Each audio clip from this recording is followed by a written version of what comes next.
and first every time for over 70 years by clicking their icon at TaylorvilleDailyNews.com.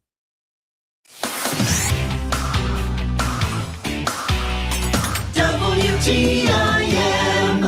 Good morning, Central Illinois, and welcome to the WTIM Morning Show on your information station. The show is sponsored by People's Bank and Trust, where they put people first. I'm your host, Reed Kamai, and there continues to be reaction to the state budget that was passed and signed recently. A lot of reaction and a lot of talk about what it could mean going forward when it comes to elections and plenty else as well. And so it's quite fitting that this morning we have as our first guest, Dr. Kent Redfield, professor of political science at the University of Illinois, Springfield. Dr. Redfield, thanks for coming on this morning.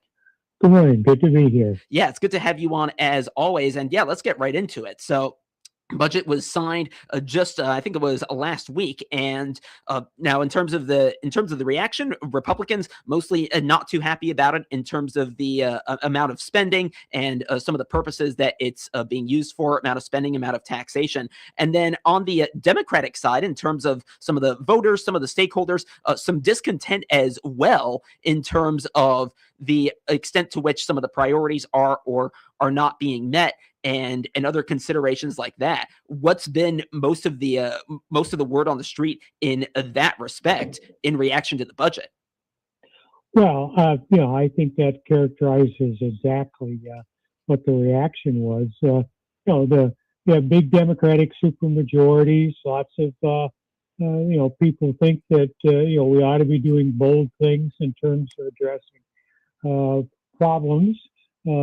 But we have a really bad fiscal situation with our debt and the way we generate revenue, and then of course the Republicans thought that we raised taxes to kind of balance the budget, and that they think we ought to be we have a spending problem rather than a revenue problem. So not a lot of people go saying, we've made great strides, with this budget. Yeah, and then, in terms of looking ahead to the elections, right? We've got the midterm elections this coming fall. That'll include the governor's race as well. I wouldn't think too much that Democratic voters' support of the Democratic candidates, including Governor J.B. Pritzker, will go away. But maybe the enthusiasm or turnout could go down.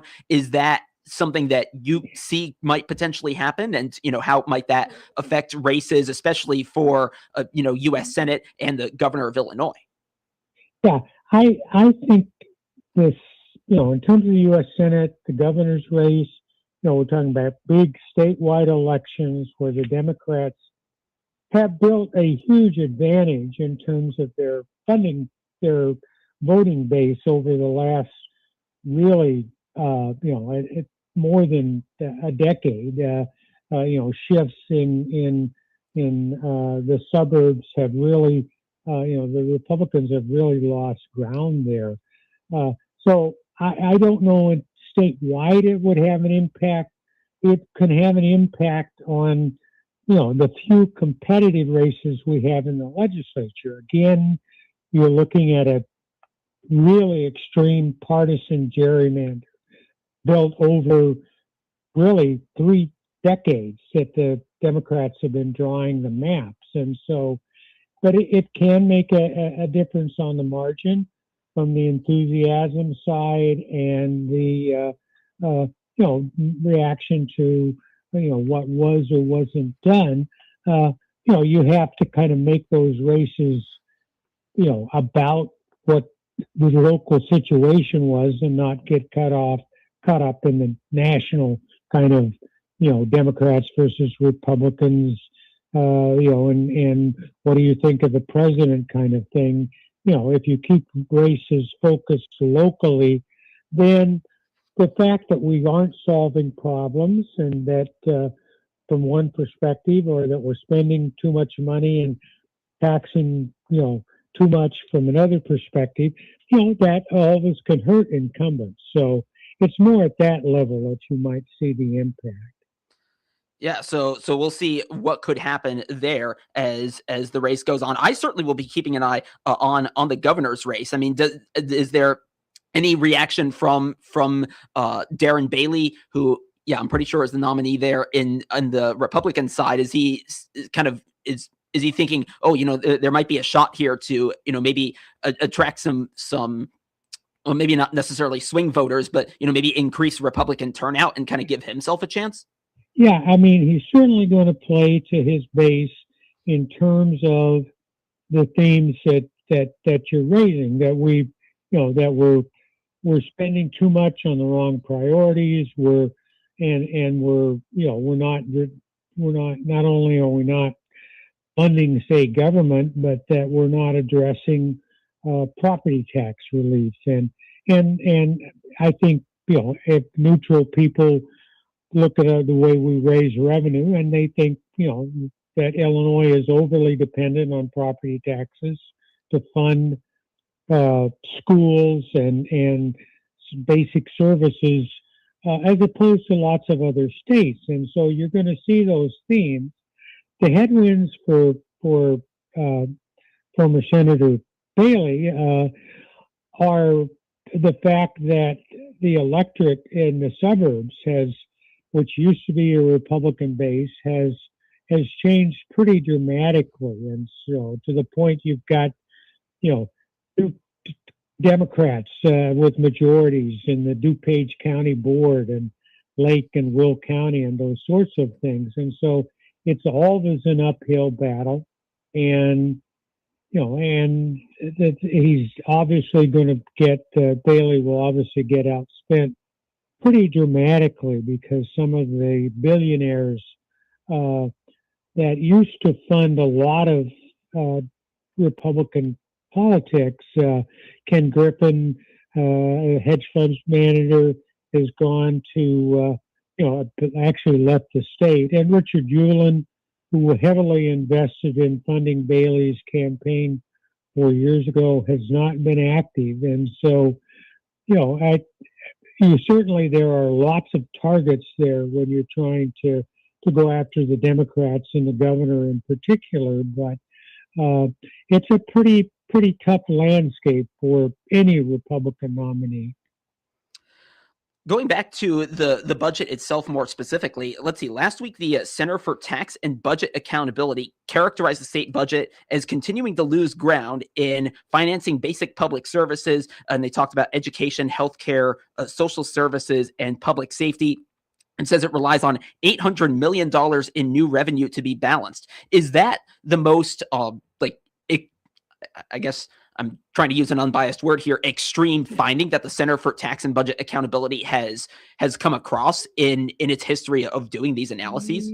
Well, yeah, I mean, I don't think there's, what they've just, that their analysis, I don't know, how that you really can argue with that.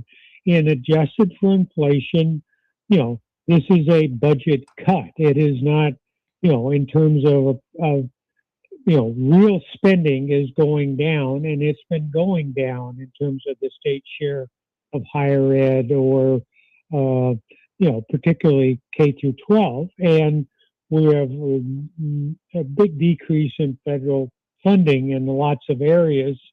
And that results in, we've got taxes out there that have to do with financial transactions, different kinds of services that are probably going to be subject to litigation. And so, part of that $800, you really shouldn't be spending it at this point, because the state's probably going to get sued. And so, we continue to spend a ton of money digging ourselves out of a hole from pensions.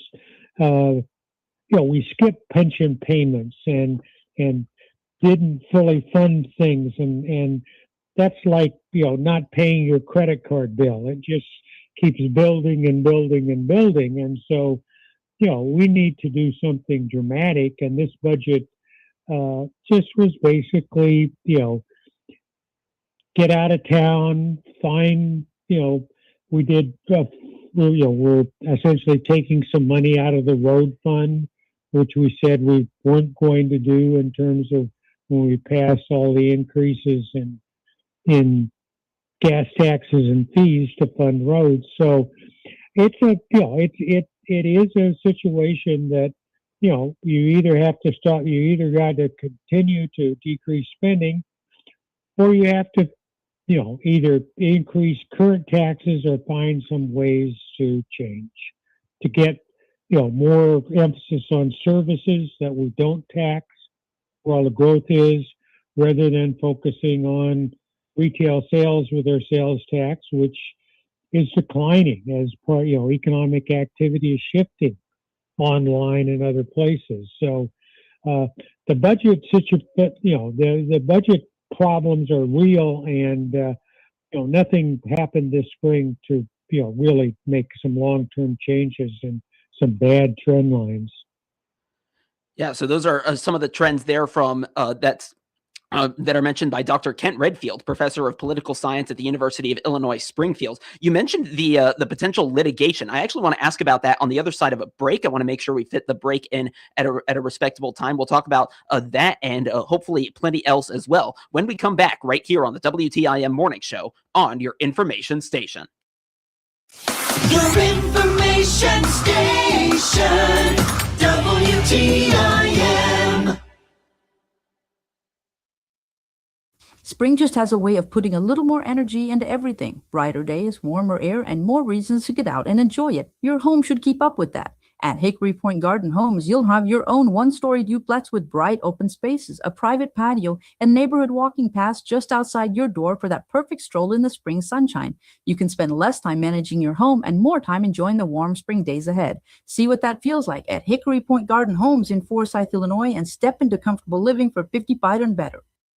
Whether you're an experienced investor or a first-time home buyer, Joe Curvey at Curvey Real Estate in Taylorville is here to help you find the property of your dreams. Here's Joe. As a second-generation realtor and auctioneer and over 20 years of experience in Taylorville, I've seen the ins and outs of every aspect of buying and selling real estate. Year after year, we're a top producer in the area, and Curvey Real Estate has become a staple in the community, known for our longevity and exceptional customer service. Curvey Real Estate. Experience, trust, community. Call Joe Curvey today. When you buy and service with Trinity Automotive, you're getting more than a vehicle. You're getting peace of mind every mile. Our award-winning service department is backed by certified technicians who know your vehicle inside and out, so you can drive with confidence. Trinity is also commercial and business link ready with heavy-duty equipment and lifts to handle even the toughest jobs. And for extra convenience, enjoy free pickup and delivery within 30 miles when you buy your vehicle here. So come see us right off Route 29 in Taylorville or shop online anytime at trinitydodge.net. There's just something about summer fun in the Christian County YMCA. They go hand in hand. From basketball camps, pickleball tournaments, a summer shot club, and a bigger than ever Bigfoot boot camp. There's something for everyone. Home from college or out of school? Ask about our Young Adult Summer Special. 175 years of the YMCA means sign up for only $17.50 for the month of June. Follow the Christian County YMCA on all of our socials so you don't miss any of the summer excitement. The Christian County YMCA. Stronger starts here. Taylorville Care Center's personalized therapy program helps you get back to enjoying the sunshine. Whether it's backyard barbecues, grandkid games, or summer strolls, we'll get you moving again. You'll have a private room, great medical care, and the therapy you need to get home and back to doing what you love. Friends and family are always welcome to stop by and cheer you on if you've been in the hospital or just need a little boost. Taylorville Care Center is here to help. Call 824-9636. 824-9636. Taylorville Care Center, caring for our community for over 50 years. If you're 40 and over, you'll recognize these artists by their first names. Frank, Dean, Sammy, Andy, Nat, Diana, Michael. Well, here's the big news. You can now hear Central Illinois' largest music library with over 3,500 songs on air and online at 965thechill.com. Tune in on the FM dial in Christian County and on your computer or smartphone. Hear these great artists and many more 24 hours a day, 7 days a week on 965thechill.com. WTIM. All right, you are listening to the WTIM morning show on your information station, and the show is sponsored by People's Bank and Trust, where they put people first. I'm your host, Reed Kamai, and unfortunately, just as we come back on the air, this literally happened about 30 seconds ago, we actually ended up having some technical problems with our phone system, so unfortunately, we have lost Dr. Kent Redfield. We've lost the call entirely. We had Dr. Kent Redfield on. He is a professor of political science at the University of Illinois, Springfield. And we had him on in the first segment. We were talking pretty much entirely about the state budget and what it could mean for the upcoming elections in 2026 and all of that. So we're going to hope to get him back on the air in just a moment. Just waiting to see if he comes through here. We were talking about that. And in this coming segment, I was hoping to talk to him about, actually, it was a comment that was made by State Representative Brad Halbrook. We had him on our program on the WTIM Shelbyville morning show on Friday. So this was just 3 days ago. In fact, while we wait for him, just to help fill the time here a little bit, I'm going to play for you what he said. This was with respect to the possibility that there could be some litigation on towards the state regarding some of the new taxes that were laid out in the budget for 2026. And here's what State Representative Brad Halbrook had to say. Take a listen. So they put into existence a social media tax, which is expected to raise $200 million a year. Now, the history on this, I believe it's New Jersey or Maryland has this in place. They put it into place in 2021, but it's litigated. So I don't know if they're even if they're collecting that money yet. So I was going to ask Dr. Kent Redfield of the University of Illinois Springfield, who is supposed to be our guest right now, what that could mean, right, going forward with the with how the budget is handled. If they may even have to come back together later on this year to make some decisions there in terms of either where else they collect revenue or if they have to make other cuts. So some discussion there to potentially be had. Now, let's see. We've got a little under 3 minutes left in this conversation here. So, again, we're just going to have to see if he comes back on or what else is going on here. I've not gotten any update in that respect. So, again, we will see what happens there.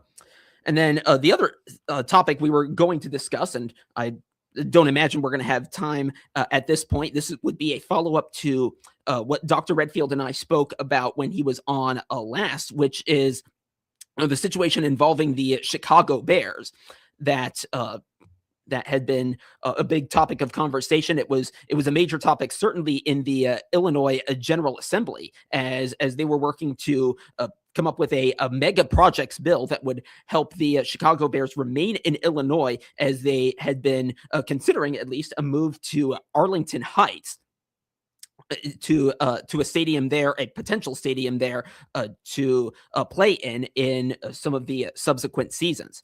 So there had been an announcement just a couple weeks ago that some funding had been secured for a potential stadium project in Hammond, Indiana, for the Chicago Bears to relocate to and leave Soldier Field. Now, that funding had been announced. Now, there's still we understand would be some more steps that would need to be taken before the Bears could move to that proposed site in Hammond, Indiana. So I was going to ask Dr. Kent Redfield about that. Again, if you're just joining us, unfortunately, we just happened to have a technical issue with our phone system here, and it arose just about 30 seconds before we came back onto the air for the second segment of this interview today. So we've got less than a minute left in this segment, so I don't think we'll be getting him back on in the rest of this segment. So that was unfortunate because we had a really good conversation in the first segment about the budget, and I was hoping we could continue that in the second segment as well. Well, there you go. Yeah, I think we will just about begin to wrap things up here. Stay tuned, though. We'll have more on the WTIM morning show coming up in the rest of this show, and we'll have a conversation in about 10 minutes. And this one, I expect, will be in person, and I think the one later in the show, assuming that we follow through on that, will also be in person. So stay tuned. You're listening to the WTIM Morning Show on your information station. The big 870 WTIM Assumption Taylorville. 96.1 FM Taylorville. 107.